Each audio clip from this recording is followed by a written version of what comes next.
नमस्कार, मैं हूं नगमा और आप देख रहे हैं हम लोग। और आज हम लोग में हम ये चर्चा करेंगे कि क्या कलाकारों को सरहद से बांधे जाना जो है वो सही है, क्योंकि हाल ही में गुलाम अली साहब हिंदुस्तान में बल्कि बंबई में परफॉर्म करने वाले थे, लेकिन वहां पर वो नहीं परफॉर्म कर सके। जगजीत सिंह के लिए एक ट्रिब्यूट थी, श्रद्धांजलि थी जिसमें उनको परफॉर्म करना था, लेकिन शिवसेना को इस पर बहुत एतराज था और इस वजह से, उस डर से उनका कार्यक्रम आखिर रद्द हुआ और उसके बाद उन्हें पाकिस्तान वापस जाना पड़ा। वैसे शिवसेना ने जो ये एतराज जताया है वो कोई नया नहीं है। 1991 में भी आप लोगों को याद होगा कि एक क्रिकेट पिच उन्होंने खोद डाली थी ताकि वहां पर जो है वो मैच ना हो सके। दिल्ली और आगरा में भी उसके बाद उन्होंने क्रिकेट पिच को खोद दिया था। उसके अलावा उन्होंने 2015 के अप्रैल में उनके विरोध की वजह से आतिफ असलम का प्रोग्राम जो वो कैंसिल हुआ था। 2013 में शिवसेना ने हॉकी में भी अड़ंगा लगाया था और उनको भी यहाँ पर पाकिस्तानी प्लेयर्स जो थे उनको यहाँ पर हिस्सा नहीं लेने दिया था। और 2010 में जब आईपीएल का ऑक्शन होना था तो एक बड़ी एम्बैरेसमेंट सी थी, एक शर्मनाक बात हुई थी कि जो पाकिस्तानी खिलाड़ी थे उनके बोली लगाने वाले कोई नहीं थे और शाहरुख खान ने उसके ऊपर ट्वीट किया कि ये सही नहीं है कि पाकिस्तानी खिलाड़ियों को कोई उनकी बोली नहीं लगा रहा है।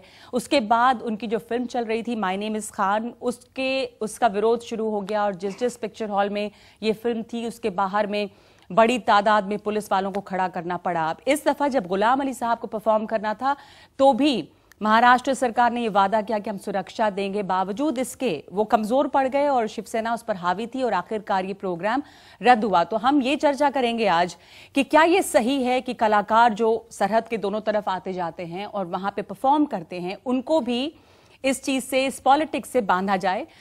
हमारे साथ तमाम पैनलिस्ट मौजूद हैं, लेकिन जो हमारे साथ ऑडियंस है मैं उनकी राय पहले जानना चाहूंगी कि आप लोग जो है आपका क्या कहना है। आप कहेंगे आप नवाज शरीफ को प्रधानमंत्री साहब ने यहाँ पर अपनी स्वेरिंग इन सेरेमनी में बुलाया था, हाँ। तो शिवसेना ने क्यों नहीं ऑब्जेक्शन किया था उसके ऊपर? ठीक है, जबकि शिवसेना और बीजेपी की मिलीजुली सरकार है। आप बताइए मैम, राजनीति अलग होती है लेकिन जो गायक होते हैं इनको सीमाओं में बांधना कहीं ना कहीं गलत है, क्योंकि इनकी एक कला है जो दोनों देशों को जोड़ती है आपस में। माइक उधर बढ़ाएंगे। कलाकार क्या सिर्फ पाकिस्तान में होते हैं, हिंदुस्तान में नहीं?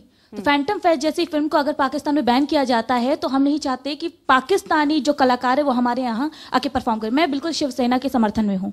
जब हमारी पिक्चरें वहाँ पे पैसा नहीं कमा सकती तो हम उन्हें यहाँ बुला के करोड़ों की सिक्योरिटी देके उनका शो क्यों होस्ट करवाएं? उनको मौका क्यों दें? मैं वापस आऊंगी आप लोगों के पास। मैं अपने पैनलिस्ट को इंट्रोड्यूस कर दूं पहले, और ये जो आपके कुछ व्यूज हैं उनको मैं उन तक ले जाना चाहती हूं। मैं अब आपको बता दूं कि हमारे साथ जावेद बशीर साहब है जो कि पाकिस्तानी गायक हैं, अरविंद भोसले हैं जो शिवसेना के प्रवक्ता हैं, अशोक पंडित हैं फिल्म डायरेक्टर। ये तमाम लोग हमारे साथ बॉम्बे से जुड़ रहे हैं।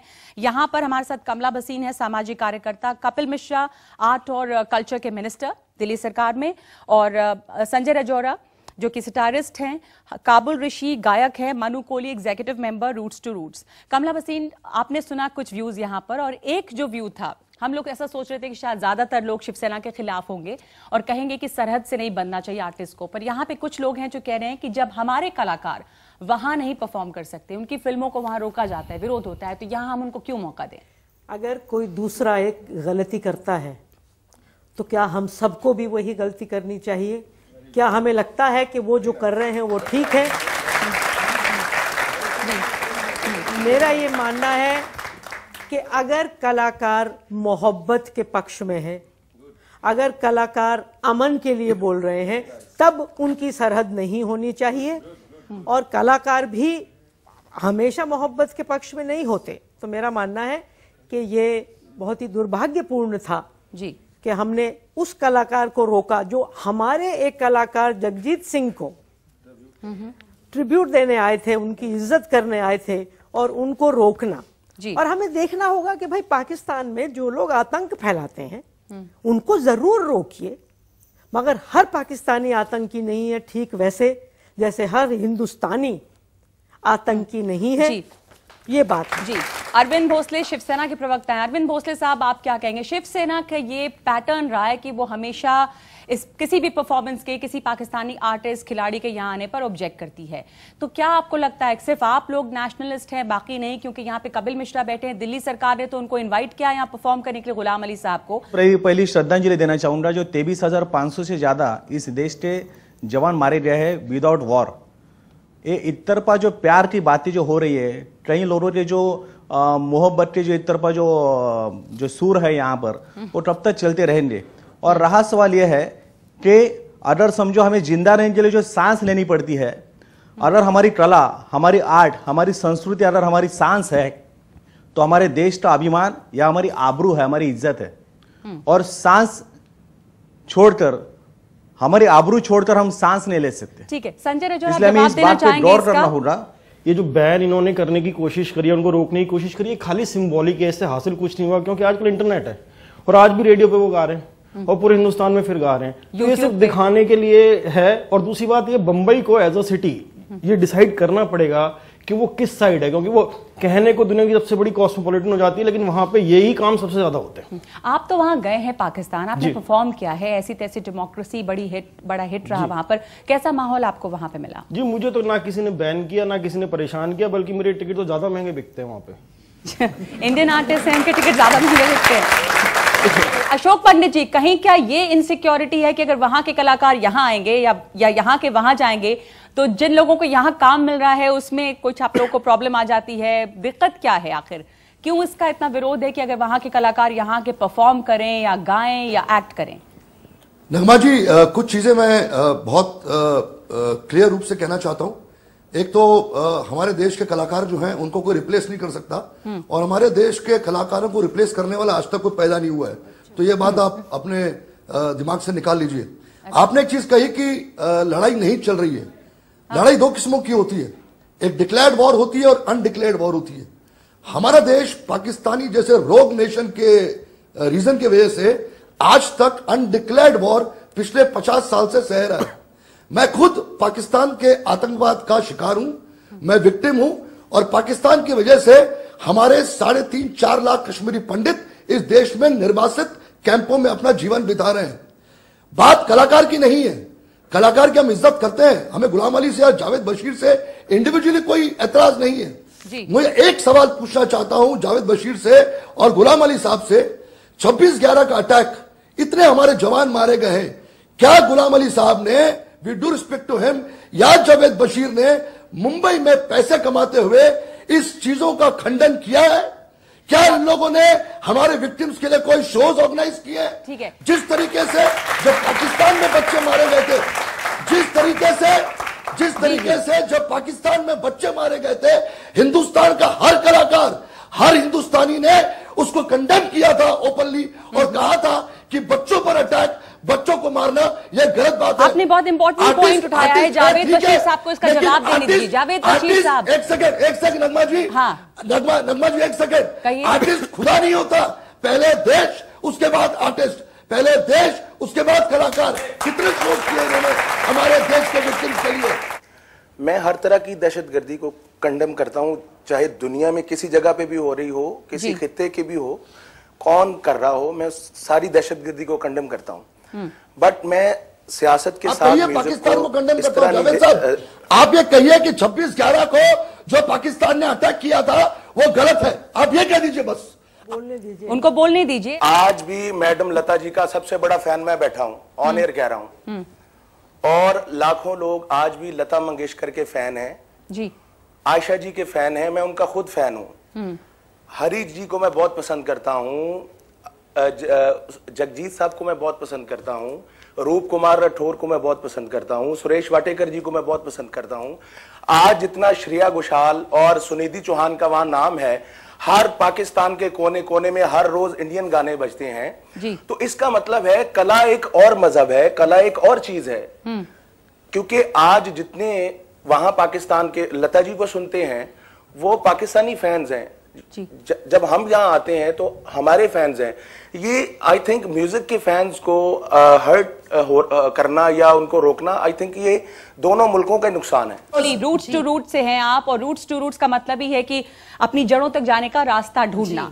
तो आप लोग लगातार इस तरह के कार्यक्रम ऑर्गेनाइज करते हैं। देखो दिन पहले अजोका थिएटर भी यहाँ पर आया था, उन्होंने परफॉर्म किया। आप अपने यहाँ के कलाकारों को पाकिस्तान भी ले जाते हैं? बिल्कुल लेके जाते हैं। हम शुभा जी को ले जा चुके हैं, हम राजस्थानी फोक आर्टिस्ट को यहाँ से ले जा चुके हैं। और रूट्स टू रूट्स का एक बहुत बड़ा जो प्रोग्राम है वो है एक्सचेंज फॉर चेंज, जिसमें जो दुनिया का पहला ऐसा ओरल हिस्ट्रीज प्रोग्राम है जिसमें पाकिस्तान के बच्चों को इंडिया लाया जाता है और इंडिया के बच्चों को पाकिस्तान हर साल हम लेके जाते हैं, जहां पे ये लोग साल भर ये बच्चे इस एक कॉन्सेप्ट से कि ये आने वाली नस्लें हैं और इनमें वो पुराने घाव नहीं है, इसलिए ये लोग एक नई स्लेट पे, क्लीन स्लेट पे शुरू कर सकते हैं दोस्ती, और ये फ्यूचर के डिसीजन मेकर्स हैं। तो जो अरविंद भोसले, अशोक पंडित अभी कह रहे हैं कि आप वो जो कलाकार यहाँ रहे हैं, वो सिर्फ मकसद है पैसा कमाना, बिल्कुल भी नहीं, टेररिज्म को कंडेम नहीं करते हैं। कभी आप लोगों को ये एहसास हुआ कि आप बड़ा एंटी नेशनलिस्ट काम कर रहे हैं? नहीं, मैं एक बात पूछना चाहती हूँ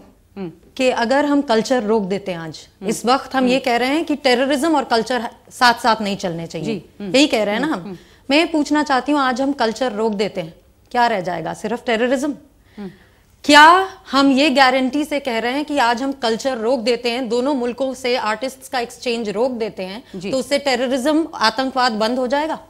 बिल्कुल भी नहीं, मुझे नहीं लगता ऐसा होगा, क्योंकि किसी भी दो कॉन्फ्लिक्टिंग मुल्कों में दुनिया के कल्चर ही वो चीज है जो एक इंसाइट देता है दोनों लोगों के माइंड्स में, एक सॉफन करता है स्टैंड। वहां के लोग, मैं पाकिस्तान कई बार जा चुकी हूँ काम के लिए, वहां के लोग हमसे बेइंतहा मोहब्बत करते हैं, उसी तरह जैसे हम करते हैं यहाँ से। हमारे आर्टिस्ट को जितनी मोहब्बत वहां मिलती है वो वैसे ही है जितनी उनके आर्टिस्ट को हम यहाँ पे मोहब्बत और इज्जत देते हैं। कपिल मिश्रा जी, आप लोग मुंबई में, उन्होंने वो नेशनलिज्म के नाम पे रोक रहे हैं प्रोग्राम को, और आप यहाँ उनको दावत दे रहे हैं परफॉर्म करने के लिए, तो आप ये एंटी नेशनल काम क्यों करने को तैयार हो गए भाई? देशभक्ति है या उनका एजेंडा क्या है, ये थोड़ा सोचना पड़ेगा शिवसेना का। अभी 15 दिन पहले मैं मुंबई में था, वहां पर एक कार्यक्रम था, आदित्य ठाकरे भी मेरे साथ उस प्रोग्राम में थे, हम दोनों अगल बगल की कुर्सी में बैठे थे, और राहत फतेह अली खान ने उस प्रोग्राम में परफॉर्म किया, आदित्य ठाकरे ने कोई विरोध नहीं किया उसका। बताओ। उसके बाद मैं एक चीज और कहना चाहता हूं, आज हम हिंदुस्तान में सबसे बड़ा आतंकवादी दाऊद इब्राहिम को मानते हैं। दाऊद इब्राहिम का रिश्तेदार है जावेद मियांदाद, रिश्तेदारी है, बेटी दामाद का रिश्ता है साहब। जावेद मियांदाद को बाल ठाकरे ने अपने घर पे लंच पे बुलाया, सारे इंटरनेट पे फोटो पड़ी हुई है। क्या शिवसेना ये कहती है कि बाल ठाकरे देशद्रोही था, बाल ठाकरे गद्दारी कर रहा था पाकिस्तानियों, क्योंकि दाऊद इब्राहिम आतंकवादी है, उसका रिश्तेदार जावेद मियांदाद उसके साथ चाय नाश्ता कर रहे थे, बाल ठाकरे अपने घर पे बुलाया था। तो ये देशभक्ति नहीं है, ये अवसरवादी हैं, फूट डालने वाले लोग हैं, मुद्दों से भटक गए हैं, सोच रहे अब जनता ये ना पूछे कि महंगाई कम क्यों हो गई, जनता कम क्यों नहीं हो रही, जनता ये ना पूछे कि भैया विकास क्यों नहीं हो रहा, तो हिंदू मुसलमान भारत पाकिस्तान। बीजेपी और शिवसेना वहां पे मिली सरकार है, लेकिन वो तो बीजेपी की बात भी नहीं मान रहे। मैं एक चीज और कहना चाहता हूं इसमें, अगर शिवसेना को सवाल उठाना है, आज हमारा सैनिक मर रहा है बॉर्डर पे, हमें दर्द होता है, आतंकवादी हमले हो रहे हैं आज कश्मीर में, लेकिन सरकार तो मोदी जी की है, वो तो आम भेज रहे हैं नवाज शरीफ को, वो तो साड़ी भेज रहे हैं गिफ्ट में। अभी अगले साल नरेंद्र मोदी पाकिस्तान जा रहे हैं, अगले साल पाकिस्तान दौरे की पूरी योजना तैयार है। अरविंद भोसले आपका जवाब देना चाहेंगे? आपने कई बातें आखिरी चीज, वापस आऊंगी आपके पास। गुलाम अली साहब के बारे में बोल देना चाहता हूँ, एक आखिरी लाइन कहना चाहता हूँ। हिंदुस्तान का बच्चा जो बड़ा हुआ है ना, गुलाम अली साहब को, जगजीत सिंह साहब को सुनकर बड़े हुए, मोहब्बत होती है तो इनकी गजल सुनने के बाद होती है। मेरे को लगता है साहब आप ये छोटी राजनीति कर लो, आप इसे रोक नहीं पाओगे। इवेंट मैनेजमेंट एसोसिएशन ऑर्गेनाइजेशन जो है, जिन्होंने ताज लैंड्स के बारे में उन्होंने डिक्लेरेशन दिया, उन्होंने अपना खुलासा दिया है कि युवा सेना के चीफ जो है आदित्य ठाकरे, उनका और इन राहत अली फतेह साहब जो कोई है, उनका उस प्रोग्राम का कोई लेना देना नहीं। रहा सवाल ये पाकिस्तानी कोई आर्टिस्ट जो यहाँ पे आते हैं, परफॉर्म करके चले जाते हैं, अपनी पहचान छुपा के यहाँ पे आते हैं, कोई मेडिकल वीजा पे आता है, परफॉर्म करता है, चला जाता है।